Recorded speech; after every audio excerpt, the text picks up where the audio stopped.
Autrefois, une race de chasseurs exceptionnels, les Baya, chassaient le python d'une façon tout aussi extraordinaire, en employant un appât humain.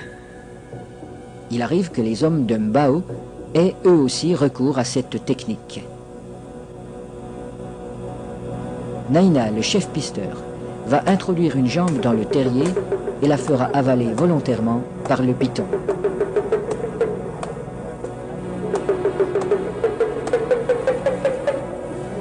Il est indispensable de posséder le remède qui a été fourni par le sorcier. Cette mystérieuse préparation, à base d'herbes et de racines écrasées, n'a pas qu'un effet psychologique.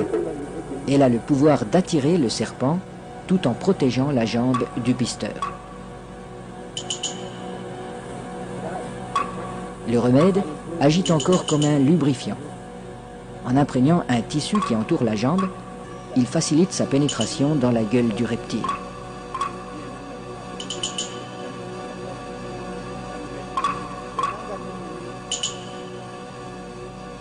La jambe appât restera en principe intacte, car le python avale simplement cette proie qui vient à lui. À peine sera-t-elle attaquée superficiellement par les sucs digestifs.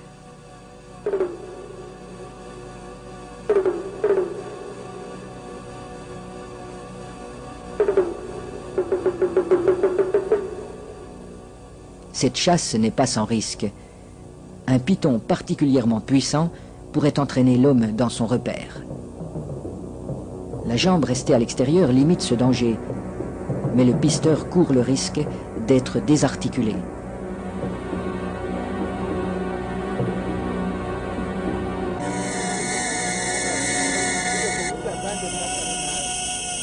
Pour rendre l'attente moins pénible, mais aussi faciliter le glissement des corps de l'homme et de l'animal, on place des feuilles fraîches sous le pisteur.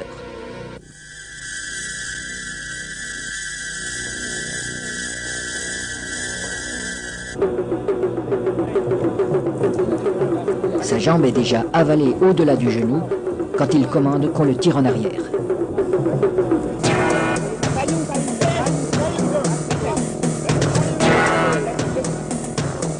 Refusant de laisser échapper sa proie, le python apparaît. Les aides tirent de façon irrégulière. Il secoue le python pour l'empêcher de trouver un point d'appui. Le pisteur relève son pied à angle droit pour ferrer le serpent, à la manière d'un hameçon. L'animal se sent piégé, mais il ne peut plus lâcher la jambe. Le python est maintenu allongé. Il faut éviter qu'il ne s'enroule. Cette position lui enlève une grande part de sa force. Pour dégager sa jambe, Naina déchire la gueule du python au couteau.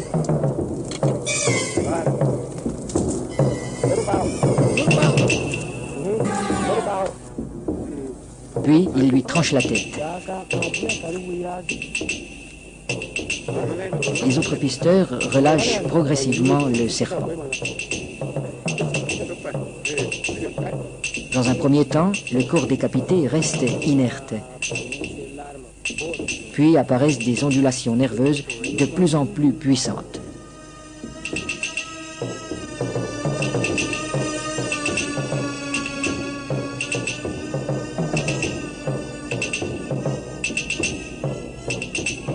Il bougera ainsi pendant près d'une heure, prenant presque des positions d'attaque, comme s'il cherchait toujours, au-delà de la mort, à menacer ses assaillants.